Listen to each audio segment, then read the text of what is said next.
ನಮಸ್ಕಾರ ಎಲ್ಲರಿಗೂ ಚಾನಲ್ಗೆ ಸ್ವಾಗತ. ಬೆಳಗ್ಗೆ ಏನು ಸಮಯ 9 ಗಂಟೆ 9 ಕಾಲು ಆಗಿರ್ಬೋದು. ತರಕಾರಿ ಸಾಮಾನು ತರಬೇಕಾಗಿತ್ತು, ಹೊರಟಿದ್ದೆ. ಹಾಗೆ ನಿಮ್ಮನ್ನು ಕರ್ಕೊಂಡು ಹೋಗೋಣ, ನಿಮ್ಮ ಜೊತೆನೂ ಮಾತಾಡೋಣ. ಎಷ್ಟು ತೋರ್ಸೋಕ್ಕಾಗುತ್ತೋ ಇಲ್ಲೋ ಗೊತ್ತಿಲ್ಲ, ಯಾಕಂದರೆ ನಾನು ಒಬ್ಬಳೇ ಹೋಗ್ತಾ ಇರೋದು.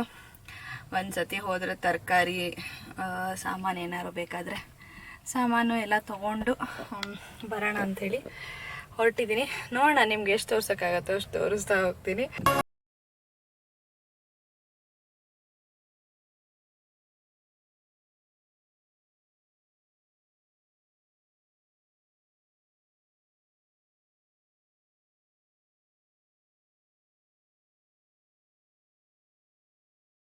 ಸಾಕಷ್ಟು ಜನ ಕಾಣಿಸ್ತಾ ಇದ್ದಾರೆ ರಸ್ತೆಯಲ್ಲಿ, ಸಾಕಷ್ಟು ಟ್ರಾಫಿಕ್ ಇದೆ. ನಿಮಗೂ ತೋರಿಸ್ತೀನಿ ರೀ.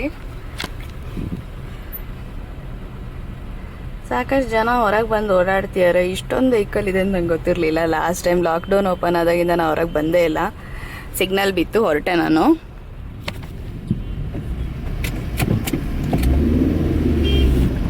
ಸೊ ಇಷ್ಟೊಂದು ಜನ ಓಡಾಡ್ತಿದ್ದಾರೆ ಅಂತ ಗೊತ್ತಿರಲಿಲ್ಲ. ನಾನು ಇನ್ನೂ ಹಂಗೆ ಇದೆ ಅಂತ ಅಂದ್ಕೊಂಡಿದ್ದೆ. ಏನಕ್ಕೆ ಬೇಕೋ ಅಷ್ಟಕ್ಕೆ ಮಾತ್ರ ಓಡಾಡಿದರೆ ಸಾಕು ಅನ್ಸುತ್ತೆ. ಯಾಕೆಂದರೆ ಲಾಕ್ಡೌನ್ ಓಪನ್ ಆಗಿದೆ ಹೊರತು ಕರೋನಾ ಏನು ಹೋಗಿಲ್ಲ ಅಲ್ವಾ. ನೋಡ್ಕೊಂಡು ಓಡಾಡಿ, ಎಲ್ಲರೂ ಸೇಫ್ ಆಗಿರಿ. ಯಾಕೆಂದರೆ ಒಂದೊಂದು ದಿವಸ ಒಂದೊಂದು ಕತೆಗಳು ಓದ್ತಿದ್ದಾಗಂತೂ ತುಂಬಾ ಬೇಜಾರಾಗತ್ತೆ. ಸೊ ನಮ್ಮ ಹುಷಾರಲ್ಲಿ ನಾವು ತುಂಬಾ ಇರಬೇಕು. ಎಷ್ಟು ಟ್ರಾಫಿಕ್ ಇದೆ ಅಂದರೆ ಯಾವುದೋ ನಾರ್ಮಲ್ ಡೇ ಥರ ಫೀಲ್ ಆಗ್ತಾ ಇದೆ ನನಗೆ ಡ್ರೈವ್ ಮಾಡ್ತಿದ್ರೆ. ಆ್ಯಕ್ಚುಲಿ ಕರೋನಾ ಇದು ಲಾಕ್ಡೌನ್ ಆದಾಗಿಂದನೂ ನಾನು ಏನಂತಾರೆ 2 ವೀಲರ್ ತೆಗ್ದೇ ಇಲ್ಲ ಅಂತ ಹೇಳಬೇಕು. ಏನೋ ಒಂಥರ ಭಯ ಇರತ್ತಲ್ವ ತಲೆಯಲ್ಲಿ. ಅಫ್ಕೋರ್ಸ್ ಆ ಪ್ರಿವಿಲೇಜ್ ಇದ್ದವರು ಸರಿ, ಇಲ್ದಿದ್ದವ್ರು 2 ವೀಲರಲ್ಲೇ ಓಡಾಡ್ತಾರೆ. ಅದರಲ್ಲಿ ಏನು ಅಂದರೆ ಜಂಬ ಕೊಚ್ಕೊಂತಿಲ್ಲ, ಸುಮ್ಮನೆ ಹಿಂಗೆ ಹೇಳ್ತಾ ಇದ್ದೀನಿ. ಒಂಥರ ಏನೋ ಭಯ ತೆಗಿಯೋಕ್ಕೆ 2 ವೀಲರಲ್ಲಿ. ಆಮೇಲೆ ಸಾಮಾನು ಅಷ್ಟೇ, 2-3 ಬ್ಯಾಗ್ ಜಾಸ್ತಿ ಇರುತ್ತೆ 2 ವೀಲರಲ್ಲಿ. ಅದನ್ನೆಲ್ಲ ಮ್ಯಾನೇಜ್ ಮಾಡ್ಕೊಂಡು ಹೋಗೋದು ಒಂದೊಂದ್ಸತಿ ಅಯ್ಯೋ ಕಷ್ಟ ಏನೋ ಅನ್ಸುತ್ತೆ. ಬಟ್ ಭಯ ಅಂತೂ ಆಗ್ತಿತ್ತು ಗಾಡಿ ತೆಗಿಯೋಕ್ಕೆ 2 ವೀಲರಲ್ಲಿ.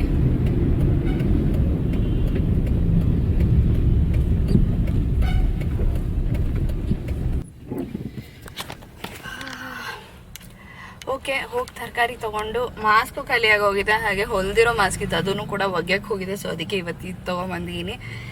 ಸ್ಯಾನಿಟೈಸರ್ ಕೂಡ ರೆಡಿ ಇದೆ. ಸೊ ಹೋಗ್ಬಿಟ್ಟು ತರಕಾರಿ ತೊಗೊಂಬರ್ತೀನಿ. ನೋಡೋಣ ಏನೇನು ತರಕಾರಿ ಏನೋ ಕಾಣಿಸ್ತಾ ಇದೆ, ತೋರಿಸ್ತೀನಿ ರೀ. ತರಕಾರಿ ಏನೋ ರಸ್ತೆಯಲ್ಲಿರೋದು ಕಾಣಿಸ್ತಾ ಇದೆ, ನೋಡ್ಕೊಂಬರೋಣ ಹಾಪ್ಕಾಮ್ಸಲ್ಲಿ ಏನೇನು ಸಿಗತ್ತೆ ಅಂತೇಳಿ. ಮ್ಯಾಂಗೋ ಮಾವಿನ ಹಣ್ಣು ಸಿಕ್ಕರಂತೂ ತೊಗೊಂಡೋಗ್ಬೇಕು. ಧನ್ವಿ ಫುಲ್ ಬೇಜಾರು ಮಾಡ್ಕೊಂಡ್ಬಿಟ್ಟಿದ್ದಾಳೆ, ಮಾವಿನ ಹಣ್ಣು ಖಾಲಿಯಾಗಿ ಹೋಗ್ಬಿಟ್ಟಿದೆ ಅಂತೇಳಿ. ಮಾವಿನ ಹಣ್ಣು ತೊಗೊಂಡು ಹೋಗ್ತೀನಿ. ಸುತ್ತಿ ಸುತ್ತಿ ಸಾಕಾಗಿ ಆಮೇಲೆ ಇನ್ನೆಷ್ಟು ಓಡಾಡೋದು ಅಂತೇಳಿ ಹೋದೆ. ನಾನು ಬಂದೆ 10 ದಿವಸ ಆಯ್ತು ಬಂದು. ಇದು ಚೂರು ಕೆಳಗೆ ಸಾಕಷ್ಟು ತರಕಾರಿ ಇದೆ. ಅಯ್ಯೋ ನೀವು ಹಸಿ ತರಕಾರಿ ಇದೆ ಕಮ್ಮಿ ಇವಾಗ. ಹೆಂಗೆ ನಿಂಬೆಹಣ್ಣು KG 100. ಏನ್ರಿ ನೀವು ಜಾಸ್ತಿ ಸಾಕ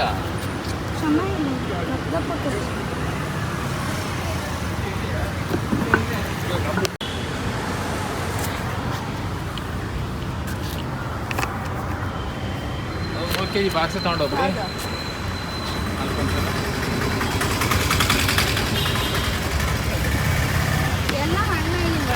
ಅದೇ 2 ಸತಿ ತಡೆಯಿತ್ತು ಅದು.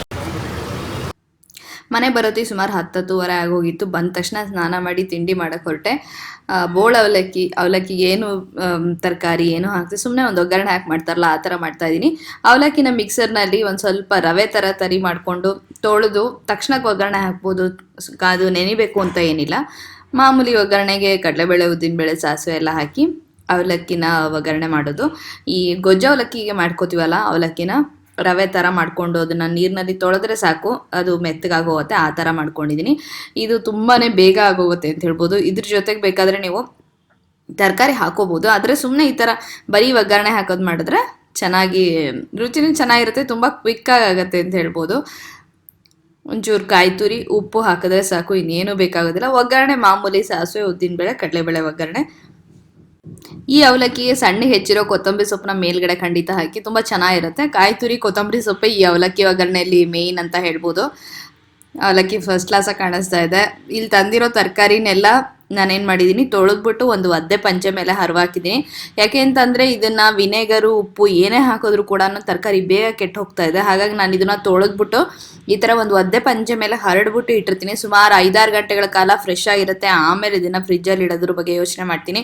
ಯಾವ್ಯಾವ ತರಕಾರಿ ಇನ್ನೂ ಸ್ವಲ್ಪ ಹೊತ್ತು ಹೊರಗೆ ಇಡ್ಬೋದು ಅನ್ಸುತ್ತೋ ಅದನ್ನು ಹೊರಗೆ ಇಟ್ಟಿರ್ತೀನಿ. ಮಾವಿನ ಹಣ್ಣು ಕೂಡ ತಂದಿದ್ದೀನಿ.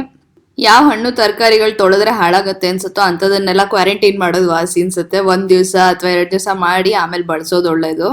ಎಲ್ಲ ಕ್ಲೀನಿಂಗ್ ಕೆಲಸ ಮುಗಿಸಿ ಮಧ್ಯಾಹ್ನದ ಊಟಕ್ಕೆ ಒಂದು ಕಿಚಡಿನ ಮಾಡಿದೆ. ಒಂದು ವಿಶೇಷವಾದ ಕಿಚಡಿ ಅಂತ ಹೇಳ್ಬೋದು. ಇದ್ರ ರೆಸಿಪಿನ ಇನ್ನೊಂದು ದಿವಸ ನಿಧಾನವಾಗಿ ವಿವರಿಸ್ತಾ ತೋರಿಸ್ತೀನಿ ನಿಮಗೆ. ಇಲ್ಲಿಂದ ಮುಂದಕ್ಕೆ ನೀವು ಧನ್ವಿ ಬ್ಲಾಗ್ ಮಾಡಿದಾಳೆ, ಅವಳ ಆ್ಯಕ್ಟಿವಿಟಿನ ತೋರಿಸಿಯಾಳೆ. ಆಮೇಲೆ ಇನ್ನೊಂದು ಮರ್ತೋಯ್ತು, ಇನ್ನೊಂದು ಕ್ರಾಫ್ಟ್ ಮಾಡಿದ್ದೆ.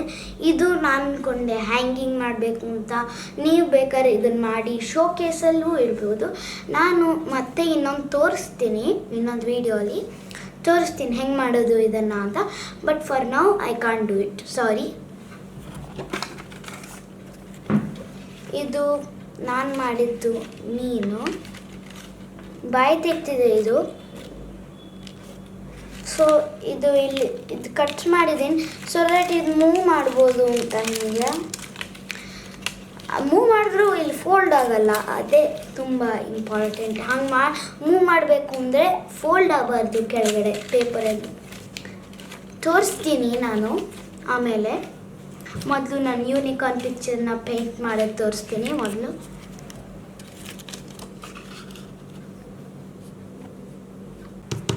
ನಾನು ಎಲ್ಲಿ ಮಾಡ್ತಿದ್ರು ನ್ಯೂಸ್ ಪೇಪರ್ ಉಪಯೋಗಿಸ್ಲೇಬೇಕು. ನ್ಯೂಸ್ ಪೇಪರ್ ಉಪಯೋಗಿಸ್ಬೇಕು. ಈಗ ಹೇಳಿದ್ದೀನಿ ಏನೇನು ಬೇಕು ಅಂತ. ನೋಡೋಣ ಹೆಂಗೆ ಮಾಡ್ತೀನಿ ಈ ಯೂನಿಕಾರ್ನ್ದು ಅಂತ. ಆರೆಂಜ್, ಯೆಲ್ಲೋ, ಗ್ರೀನ್, ಬ್ಲೂ, ಆಮೇಲೆ ಪಿಂಕ್, ಇಲ್ಲ ಪರ್ಪಲ್.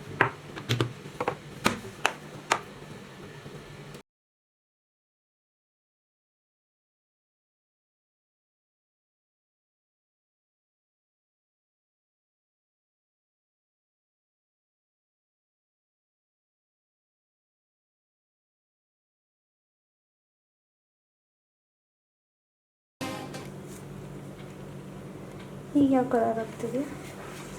ರೆಡ್ ಆಯಿತು, ಆರೆಂಜ್ ಆಯಿತು, ಆಮೇಲೆ ಯೆಲ್ಲೋ ಆಯಿತು. ಈಗ ಗ್ರೀನ್ ಹಾಕಬೇಕು.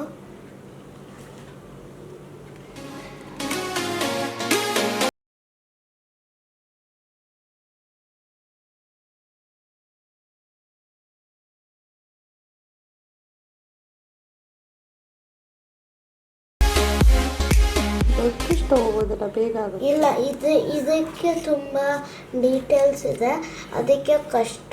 ಇದಕ್ಕೆ ದೊಡ್ಡದ್ರೊಳಗೆ ಮಾಡೋದಕ್ಕೆ, ಅದಕ್ಕೆ ಚಿಕ್ಕದ್ರೊಳಗೆ ಮಾಡಬೇಕು. ನೆಕ್ಸ್ಟು ಕ್ಯಾಪ್ ಇರಲಿ.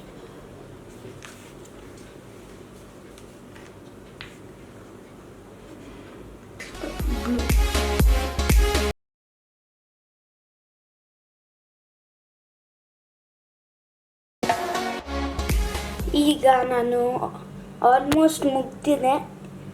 ಇಲ್ಲಿ ಹಾರ್ಟ್ನ ಪೇಂಟ್ ಮಾಡಿದ್ದೀನಿ. ಒಂಥರ ರೆಡ್ಡಿಶ್ ಕಾಣುತ್ತೆ, ಆದರೆ ಒಂಥರ ಇದು ಆ್ಯಕ್ಚುಲಿ ಡಾರ್ಕ್ ಪಿಂಕ್ ಇದು.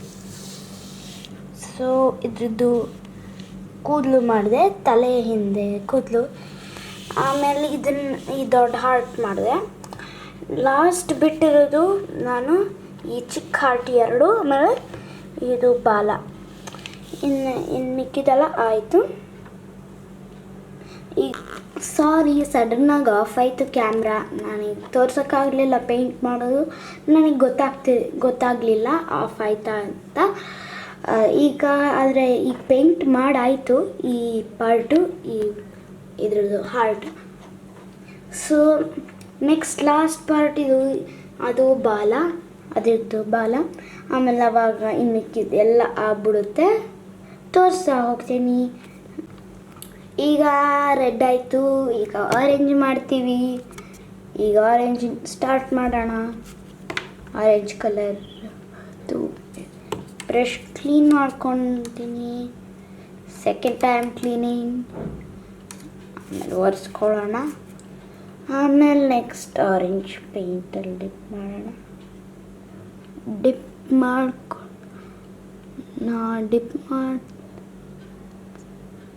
ನೋಡ್ಕೋಬೇಕು ನಾವು. ಡಿಪ್ ಮಾಡಿದ ತಕ್ಷಣ ಗೊತ್ತಾಗಲ್ಲ ಒಂದೊಂದ್ಸತಿ ಆಗಿದೆಯಾ ಡಿಪ್ಪಿಂಗು ಇಲ್ವೋ, ಒಂದೊಂದ್ಸತಿ ಗೊತ್ತೇ ಆಗಲ್ಲ. ಅದೆಲ್ಲ ನೋಡಿಕೊಂಡೇ ಮಾಡ್ತೀನಿ ನಾನು ಯಾವಾಗಲೂ. ಈಗ ನಾವು ಬ್ಲೂ ಕಲರ್ ಮಾಡ್ತಿದ್ದೀವಿ. ಬ್ಲೂ ಕಲರ್ದು ಇದು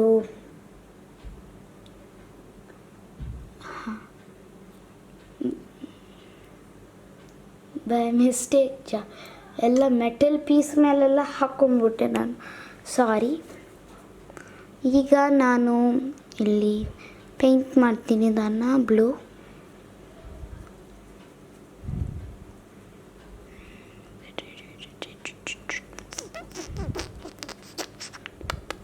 ನಮ್ಮ ಪೇಂಟಿಂಗ್ ಇನ್ನೇನಾಯಿತು. ಈಗ ಲಾಸ್ಟ್ ಕಲರ್ ಹಾಕಬೇಕು. ಇದನ್ನು ಕ್ಲೀನ್ ಮಾಡೋಣ ಈ ಬ್ರಷ್ನ.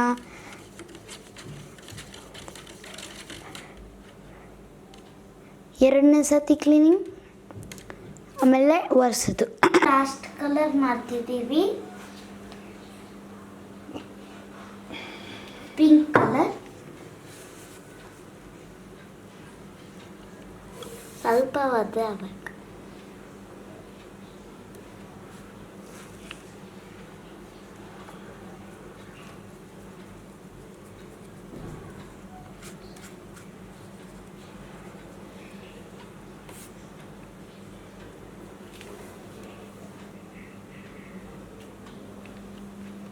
ಓಕೆ, ಬಾಯ್. ಇವತ್ತಿನ ದಿವಸದ ವ್ಲಾಗ್ನ ಇಲ್ಲಿಗೆ ಮುಗಿಸ್ಬೇಕಾಗಿ ಬಂದಿದೆ. ನನಗೆ ಏನೋ ಒಂದು ಅರ್ಜೆಂಟ್ ಕೆಲಸ ಬಂತು, ಹಾಗಾಗಿ ನನಗೆ ಮುಂದುವರ್ಸೋಕ್ಕಾಗಲಿಲ್ಲ, ಕ್ಷಮಿಸಿ. ಇವತ್ತಿನ ದಿವಸ ಧನ್ವಿ ಅವಳು ಆ್ಯಕ್ಟಿವಿಟಿ ತೋರಿಸ್ತೀನಿ ಅಂತ ಹೇಳಿ ತೋರಿಸಿದ್ಲು. ನಿಮಗೆ ಇಷ್ಟ ಆಗಿದೆಯೋ ಇದು ಖಂಡಿತ ಕಾಮೆಂಟ್ ಮಾಡಿ ತಿಳಿಸಿ. ಜಾಸ್ತಿ ಬೋರ್ ಹೊಡಿಸಿಲ್ಲ ಅಂತ ಅನ್ಕೋತೀನಿ ಚಿಕ್ಕ ವ್ಲಾಗು. ಮತ್ತು ಮುಂದಿನ ವ್ಲಾಗಲ್ಲಿ ಇನ್ನೂ ಇಂಟ್ರೆಸ್ಟಿಂಗ್ ಆಗಿರೋ ವಿಷಯದ ಬಗ್ಗೆ ನಾನು ಲಾಸ್ಟ್ ವ್ಲಾಗ್ನಲ್ಲಿ ಪ್ರಾಮಿಸ್ ಮಾಡಿದಂಗೆ ಮೈಸೂರು ಸಿಲ್ಕ್ ಸೀರೆ ಬಗ್ಗೆ ಒಂದು ಮಿನಿ ಕಲೆಕ್ಷನ್ ಏನಿದೆ ಅದನ್ನು ತೋರಿಸ್ತೀನಿ. ಅದನ್ನು ನೋಡೋದಕ್ಕೆ ನೀವು ಖಂಡಿತ ಕಾಯ್ತಾ ಇರ್ತೀರಾ ಅಂತ ಅನ್ಕೋತೀನಿ. ಇಷ್ಟು ಹೇಳ್ತಾ ಮತ್ತೆ ಮುಂದಿನ ವೀಡಿಯೋದಲ್ಲಿ ಭೇಟಿಯಾಗೋಣ. ಹಾಗೆ ಲೈಕ್, ಶೇರ್, ಸಬ್ಸ್ಕ್ರೈಬ್ ಮಾಡೋದನ್ನು ಖಂಡಿತ ಮರಿಬೇಡಿ. ಕಾಮೆಂಟ್ ಮಾಡಿ ತಿಳಿಸಿ. ಮತ್ತೆ ಮುಂದಿನ ವೀಡಿಯೋದಲ್ಲಿ ಭೇಟಿಯಾಗೋಣ. ಧನ್ಯವಾದಗಳು.